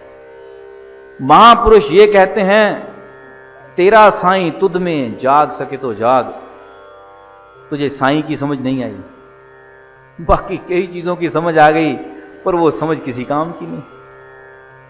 इसलिए अपने लक्ष्य को पकड़। जिस दिन तुझे सही की समझ आ गई, गलत अपने आप ही सिद्ध हो गया। गलत कहने नहीं जाना पड़ेगा, तू जहां बैठेगा वहां सही ही इकट्ठा हो जाएगा, गलत अपने आप जुदा है। गलत कहेगा तो कहने में गलत हो जाएगा, गलत कहने की जरूरत नहीं, सही को पकड़। भगवान शिव और माता पार्वती एक संवाद में ये वचन कहते हैं। भगवान कहते कि हे पार्वती, तेरे श्वास का आना और जाना, इसके मध्य ही मैं रहता हूं। ये प्रेमी कितनी महत्वपूर्ण बात। तेरे श्वास के आने और जाने के मध्य में कोई दुनिया का ऐसा जीव नहीं जो श्वासों से ना चले, कोई ऐसा नहीं। सारी सृष्टि सारी प्रकृति श्वास के माध्यम से है। जहां सब धर्म साथ छोड़ देते वहां श्वास रह जाता। जिस दिन श्वास साथ छोड़ दे उस दिन कोई साथ दे नहीं सकता। और भगवान का वचन कि इसके मध्य में मेरा वास है। ये प्रेमी, भगवान शंकर अपना पता खुद दे रहे। कितना सस्ता पता है, कहीं बाहर जाना नहीं कि उसके मध्य में। पर अब मध्य में पकड़ेगा तो यदि कोई पकड़ाने वाला हो, यदि उस तरफ का कोई जागरूक जानकार हो वो तो बताएगा। यदि किसी की यात्रा उस तरफ की रही ही ना हो तो वो तुझे उस यात्रा पर ले जाएगा भी नहीं। जिसकी जिस तरफ की यात्रा है वो तुझे उधर का ही मार्ग बता सकता। प्रेमी, यही संदर्भ जीवन में सदा से काम करता है। जीवन में कोई कोर्ट कचहरी का केस पड़ जाए, कोई बहुत कानून की मुसीबत खड़ी हो जाए, तब कोई जाकर डॉक्टर के पास नहीं बैठता। और जीवन में कोई रोग लग जाए तो किसी वकील के पास नहीं बैठता। तेरी समस्या किधर की है पहले उसको देख, फिर जो उस मार्ग का जानकार है उससे अपनी समस्या का हल कर। यदि तेरे जीवन में धन का अभाव है, कमी है, तो उन लोगों की संगत कर जिन्होंने पैसा कमा रखा। उनसे पूछ, वो राय दे सकते। यदि जीवन में शिक्षा की कमी है तो उनके बीच में बैठ, उनसे मिल जो शिक्षित हैं। अनपढ़े का काम नहीं। यदि जीवन में परमात्मा की तरफ से कमी है तो किसी पूर्ण महापुरुष को मिल जो पूर्णतः अपने भीतर उतरा हुआ हो। ये प्रेमी, जिसका विषय है उसी से हल होगा। जो जिसका विषय नहीं उससे तुम हल करवा ही नहीं सकते। जो जिसका विषय नहीं वहां जाकर टक्कर मारने का कोई लाभ नहीं। जो जिसका विषय है उसको पकड़। यदि कहो कि सदग्रंथ याद करने, यह भी एक विषय है, पर यह विषय किनका है? जो सदग्रंथ याद करवाते हैं, वो भी एक लाइन है। उनका एक अलग विषय है। उनका काम ही सदग्रंथों को रटना, रटाना, पढ़ना, पढ़ाना, वो यही काम करते हैं। यदि कहे कि मंत्र याद करने, ये भी एक विषय है। यदि कहे ना मंत्र याद करने, ना सदग्रंथ याद करने, केवल जो अपनी मां के गर्भ से लेकर पैदा हुए उस तत्व में उतरना, तो किसी पूर्ण महापुरुष को मिल जो उतरा हुआ हो, ये उसका विषय है। जो जिसका विषय है उससे ही हल होगा। ऐसा नहीं कि विषय किसी का है तू पहुंचा कहीं है। घर में शादी है, तू पहुंचा किसी वकील के पास है। जिसका जो विषय नहीं वहां से मिलेगा क्या? और हे प्रेमी, ये पहला सिद्धांत है कि जिसका जो विषय उससे भेंट कर। और दूसरी बात, जो पहली का भी आधार है कि कम से कम अपने आप को पूछ ले तुझे चाहिए क्या। बहुतों को तो यही नहीं पता मुझे चाहिए क्या। क्योंकि मैंने बहुत से सज्जन ऐसे देखे हैं, गुरु महाराज के पास भी देखे हैं। गुरु महाराज पूछा करते थे, कहते तुझे चाहिए क्या? एक ने कहा कि जी मेरे पेट में बहुत दर्द रहता है। गुरु महाराज कहते ये मेरा विषय नहीं, किसी डॉक्टर को मिल।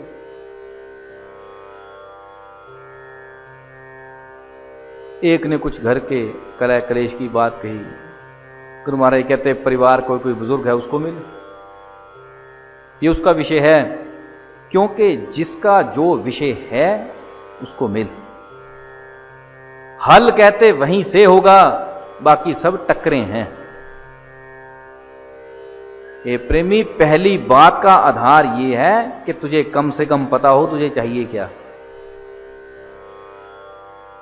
हमें लगभग जीवन में पता ही नहीं चाहिए क्या है। हम जिधर आया, जो चित्त में आया उधर को हो लिए, जैसा आया वैसे हो लिए।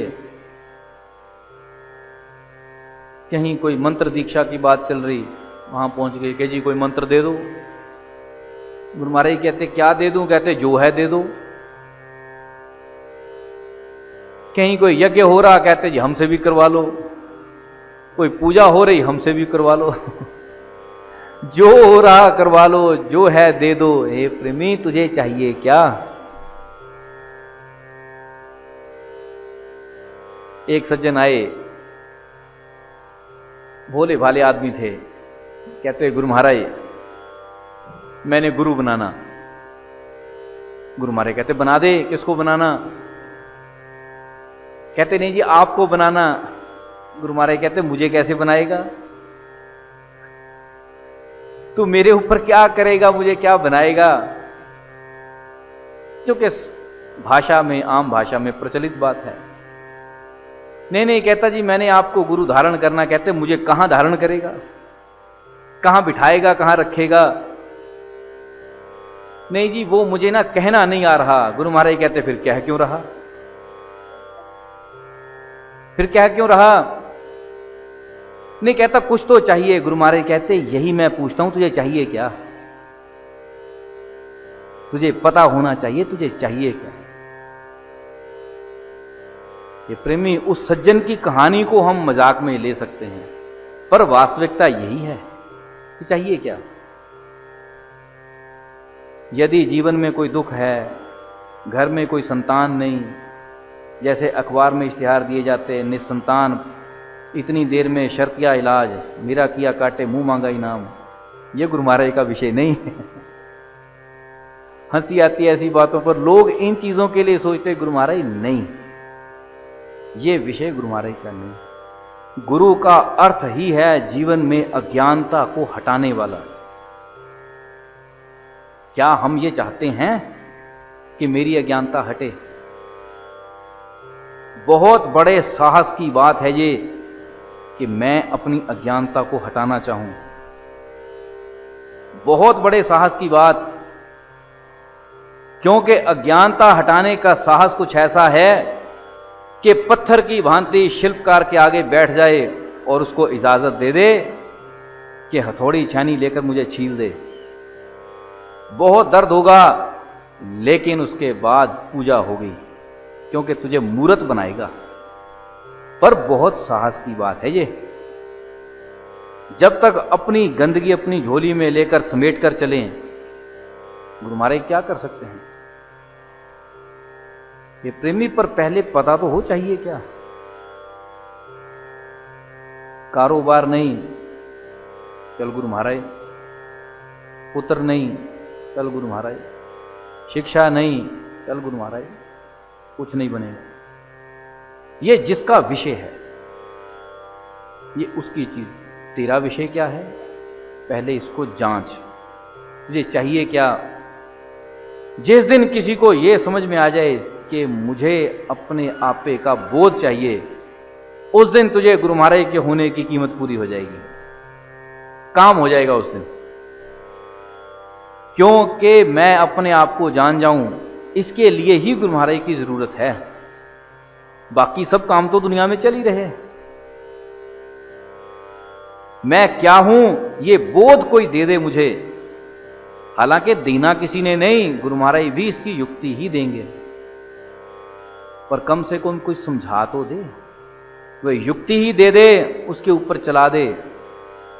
ये गुरु महाराज की विद्या है। जब हम सारा कुछ इकट्ठा करके पूरा रथ खींच कर ले जाते हैं, तो तकरीबन गुरु महाराज के पास से भी खाली ही आते हैं। और गुरु महाराज, ध्यान रखना, पूर्ण महापुरुष होगा तो सबसे पहले एक दायरा देगा, क्योंकि आज्ञा के दायरे में घटना घटित होती है। बोध की घटना। ऐसा नहीं कि गुरु महाराज दे दें कुछ भी तू कर ले हो जाएगा। ना ना ना ना, आज्ञा का दायरा है। जब तक उस दायरे में नहीं, तब तक घटना घटित नहीं होती। ज्यों ही उस दायरे में आया, जैसे जैसे कहा था त्यों ही उसके ऊपर खड़ गया, इतना ज्यादा टिक गया कि तेरी आत्मा ही प्रकाशित होना शुरू हो गई। जैसे एक सज्जन थे, कभी गुरु महाराज के आगे उन्होंने विनती रखी, कहते गुरु महाराज भजन नहीं बनता। उनका प्रार्थना करना, उनका उठना बैठना जैसा था। गुरु महाराज ने कहा, कहते अभ्यास करते समय 1 घंटे तक उन्हें खुजली भी नहीं करनी। और कहां पत्नी बच्चे थे, उनको कहा था, कहते अच्छी तरह शरीर साफ करके, खारिश करके जब भी बैठना, एक बार इस तरीके से बैठो कि बार बार हलचल ना हो। और उसको कहा कि तूने बिल्कुल भी नहीं हिलना, ध्यान रखना। प्रत्येक व्यक्ति के जीवन में यह चीज है कि गुरु महाराज जो भी समझाएं वो उस व्यक्ति के लिए शुरुआती दौर में पीड़ादायक होगा ही, कारण कि उसकी दुविधाएं उस तरफ की हैं। बहुत कठिन व्रत लेकर वो प्रेमी खुद बताता था, कहता बड़ी मुसीबत से गुरु महाराज की वो बात मानी। मन में आता था एक बार कर लूं, बस एक बार, पर नहीं, आज्ञा है। 7 दिन कहता जी मैंने भजन नहीं किया, बस मन ही मन खारिश करी।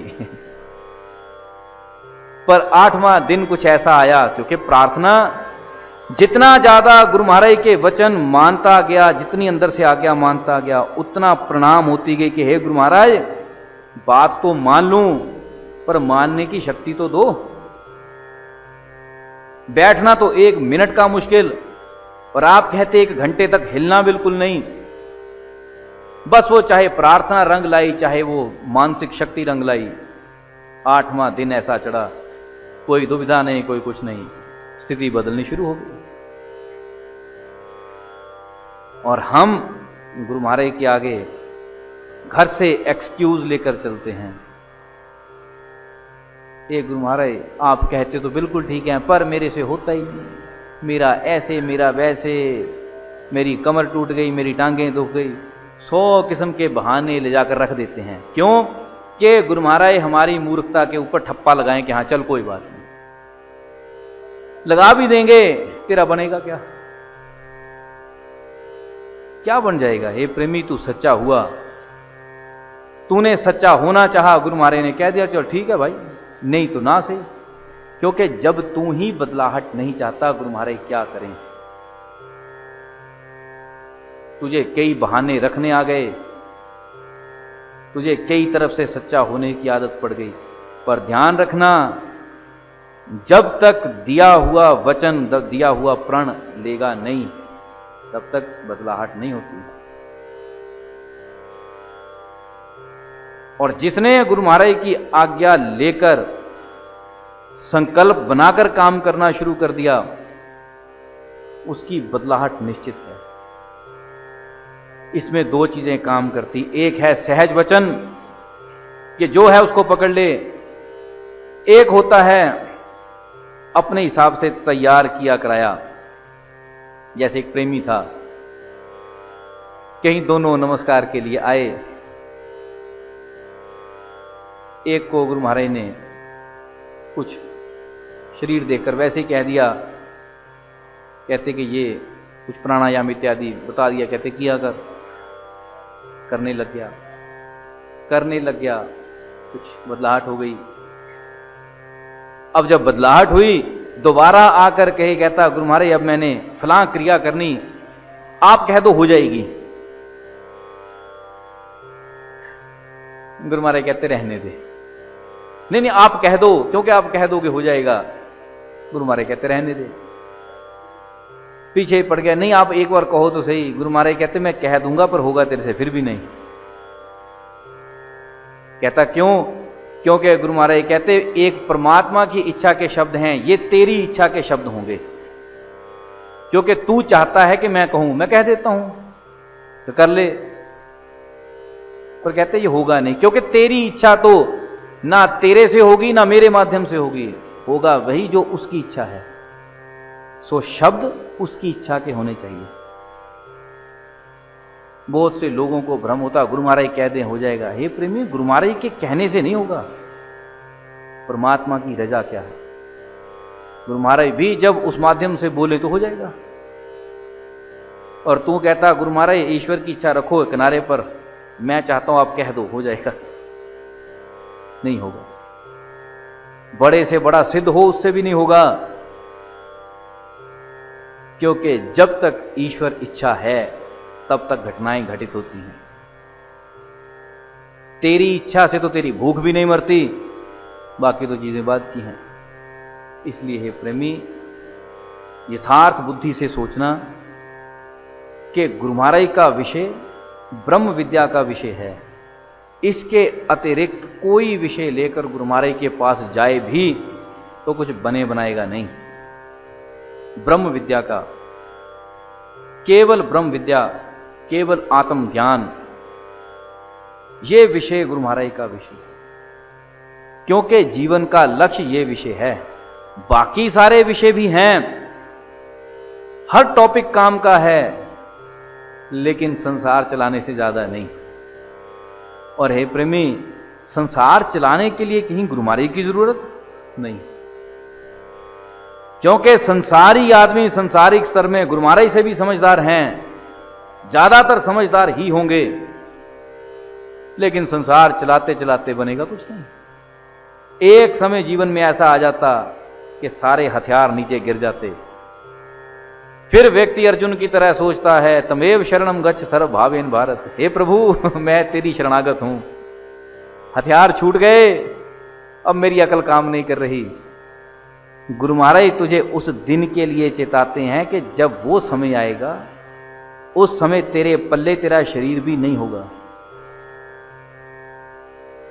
उस दिन तूने जो प्रार्थना करनी वो आज रख, उस दिन जो तू करना चाहेगा उसकी तैयारी आज कर। बहुत से ऐसे लोग जो अक्सर कहते हैं कि बुढ़ापे में भजन कर लेंगे, बुढ़ापे में भजन होता ही नहीं। ये दो चीजें कभी मेल नहीं खाती। बुढ़ापे में भजन होगा ही नहीं, ये पहले ध्यान रखना, चित्त में बात रखना। ये बुढ़ापे में बड़ी काम की चीज होती है, हाय हाय, ये होता बुढ़ापे में। या हाय राम, उठे तो राम, बैठे तो राम, घुटने जवाब दे गए, रात को नींद आती नहीं, फिर टांगे कभी कहते पिंडलियां दुखती हैं, उसके नीचे से दुखती हैं, पैर दुखते हैं। बूढ़ा आदमी घर में करेगा क्या, या तो हाय हाय या हाय राम, या ज्यादा से ज्यादा हे परमात्मा मुझे उठा ले, हे परमात्मा मुझे उठा ले, बस यही है, और उसके पल्ले है कुछ नहीं। सो ये भ्रम मत पाल कर रखना कि बुढ़ापे में भजन होगा। भजन जवानी अवस्था का काम है। युवा अवस्था, शरीर में बल, जोड़ों में बिना दर्द के टिके रहने की क्षमता, ये चीज भजन करवाती है। ये प्रेमी, बुढ़ापा, तेरे बैठने में कष्ट, तेरे उठने में कष्ट, सीधा बैठा ना जाए, लेटा तुझसे ना जाए, खड़ा तुझसे ना हुआ जाए, वहां कौन सा भजन करेगा? क्योंकि भजन चित्त वृत्ति का काम है, एकाग्रता का काम है, भजन शोर मचाने का काम नहीं। और बुढ़ापे में चित्त वृत्ति स्थिर होती नहीं, क्योंकि शरीर दुखी, चित्त टिकता ही नहीं। जैसे ही ध्यान शरीर से थोड़ा सा अलग होना शुरू हुआ, दर्दें शुरू हो गई, फिर हाय, फिर ध्यान घुटनों में, फिर ध्यान कंधों में, ज्यों ही ध्यान चढ़ना शुरू हुआ त्यों ही सिर में दर्द, टांगों में दर्द, फिर हाय हाय हाय हाय हाय हाय। और तुझे लगता बुढ़ापे में भजन होगा? नहीं तो एक काम करना, जो तुम्हारे इर्द गिर्द कोई बुजुर्ग हैं उनको पूछना मत कि तुम भजन करते हो कि नहीं, उनको देखना, क्योंकि पूछोगे तो बूढ़े आदमी से ज्यादा झूठा कोई नहीं। बूढ़े आदमी से ज्यादा झूठा कोई नहीं, क्योंकि बूढ़ा आदमी ये कहता बस बुढ़ापे में राम राम राम राम करना है। वो राम राम कहां करेगा हे प्रेमी, तेरी जीभ करेगी राम राम। मनवा तो चहु दिश फिरे, यह तो सुमिरन नहीं। मन ये नहीं करता, क्योंकि राम कहने का काम नहीं है, राम में उतरा जाता। और राम में उतरना तो तेरे मन ने है, शरीर तो राम में जाएगा नहीं। पर मन राम में तो जाएगा यदि ये शरीर से जुदा हो सके, ये तो शरीर में व्यस्त रहता। इसलिए बूढ़ा आदमी झूठ बोलता है, पर उसको देखना, क्योंकि किसी भी तरफ को निकल जाएं, सबसे सच्चा सुच्चा हथियार है ऑब्जर्वेशन। किसी को ऑब्जर्व करें, बूढ़े आदमी को देख वो करता क्या है। या तो उसका चित्त गणनाएं करता, इसका बना दिया, उसका रह गया, इसको दे दिया, इसको देना है, या तो ये चलता। या हाय मैं जीऊं कैसे, मुझे इस चीज की कमी, मुझे ये नहीं मिलता, पुत्र से कैसे मांगू, बहुओं से कैसे मांगू, या ये है। या तो गणनाएं हैं, काउंटिंग काउंटिंग काउंटिंग, या तो ये चलती। या फिर शरीर के रोग दुख व्यथा, या ये है। यदि बुढ़ापे में किसी को गौर करके देखे तो ये दो मिलेंगी। तीसरा फिर ये मिलता कि जो इन दोनों से थोड़ा मुक्त हो, उस व्यक्ति को तकरीबन आपे से बाहर रहने का नशा है, बोलने का, राजनीति का, लोगों में विचरण करने का, उसको ये होगा। क्योंकि ये 3-4 ऐसी आदतें हैं जिसमें बुढ़ापा गुजर जाता। बहुत कम लोग, बहुत कम ऐसे मिलेंगे जिनका बुढ़ापा जवानी के अभ्यास के कारण बहुत एकाग्र हो,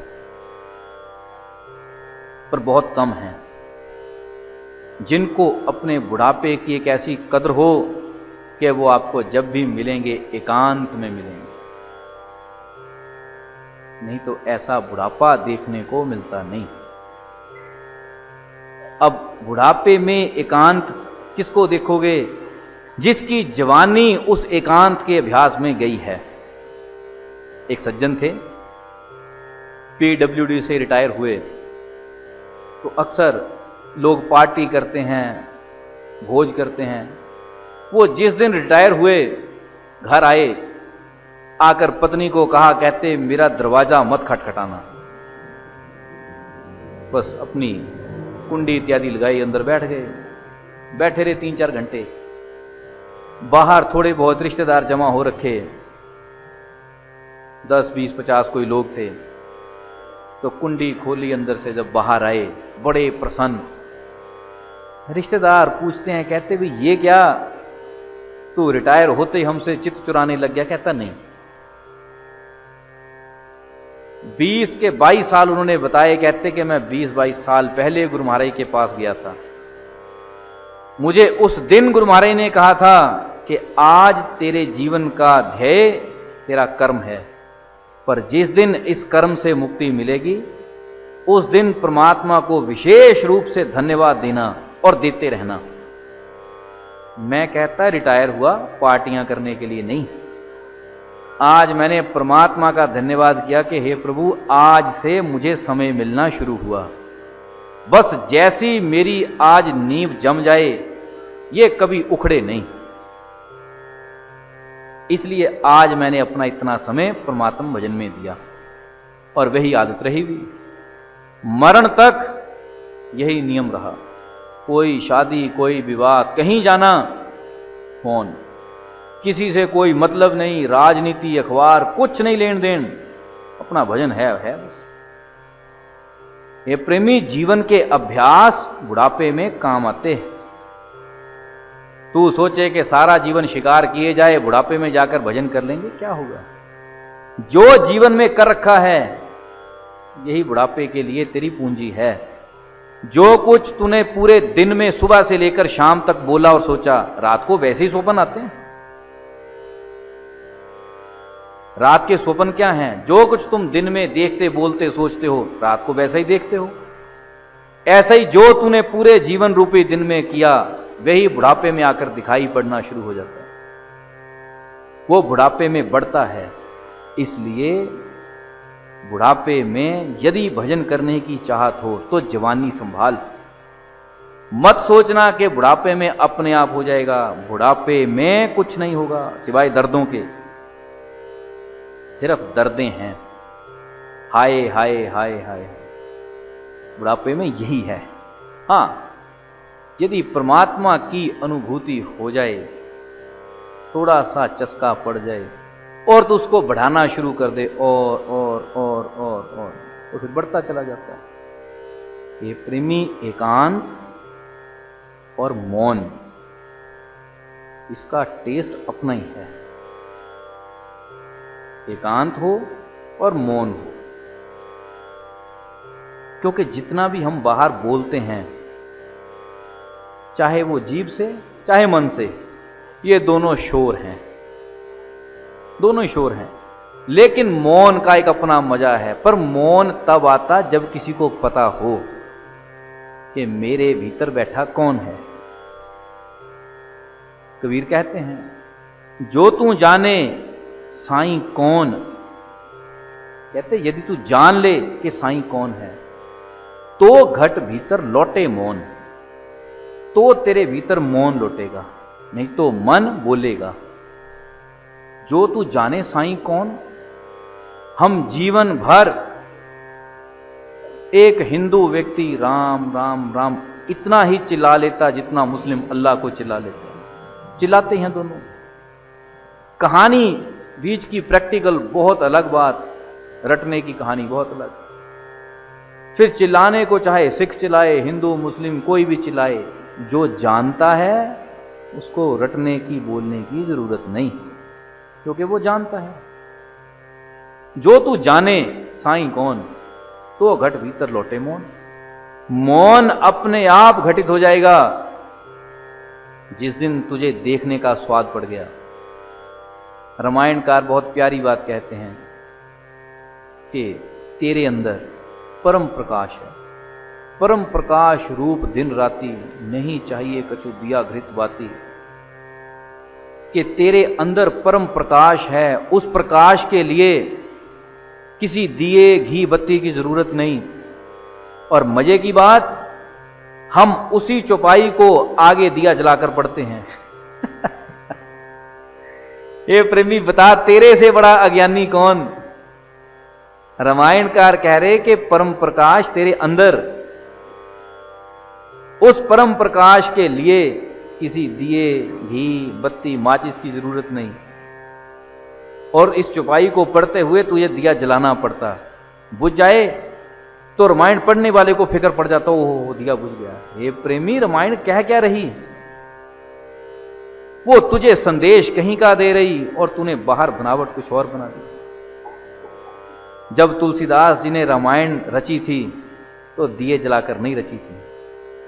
तुलसीदास किस अनुभव में रहा करते थे, किस अनुभूति में रहा करते थे जब ये रामायण जैसे सदग्रंथ रचे गए। क्या वो बाहर की बनावट थी? तुलसीदास परम भक्त शिरोमणि करके कहे गए, क्योंकि अनुभवी व्यक्ति हैं, खाली बातें नहीं जानते हैं। वो राम को किस स्तर तक जानते हैं कि वो अंदर के और बाहर के राम दोनों की बात एक ही लहजे में कर गए। रामायण दो तरीके से पढ़ी जाती, तुम बाहर के चरित्र के हिसाब से पढ़ो तब भी पूरी बैठती, अंदर के हिसाब से पढ़ो तब भी पूरी बैठती। क्योंकि तुलसीदास ये भी कहते हैं कि तेरे मन के अलग अलग विषय रावण के सर की भांति हैं। वो रावण का चरित्र तेरे विषयों से करते हैं। ये प्रेमी, परम भक्त, परमात्मा को जानने वाला, ईश्वर में उतरा हुआ भक्त, उसके वचन कितने गहन वचन है। कहते कि किसी दिए घी बत्ती की जरूरत नहीं।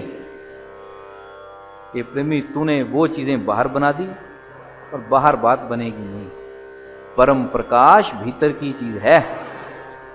वो परम प्रकाश जिसके लिए सूरदास अपनी आंखें तक खो बैठे, वो कहते हैं इसकी जरूरत ही नहीं। जब इन आंखों के बिना भी दिखाई पड़ता है तो आंखों की जरूरत क्या है?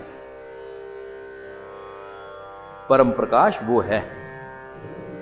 इसलिए हे प्रेमी, कोशिश करना सारा जीवन गाने में, शोर मचाने में मत रहना।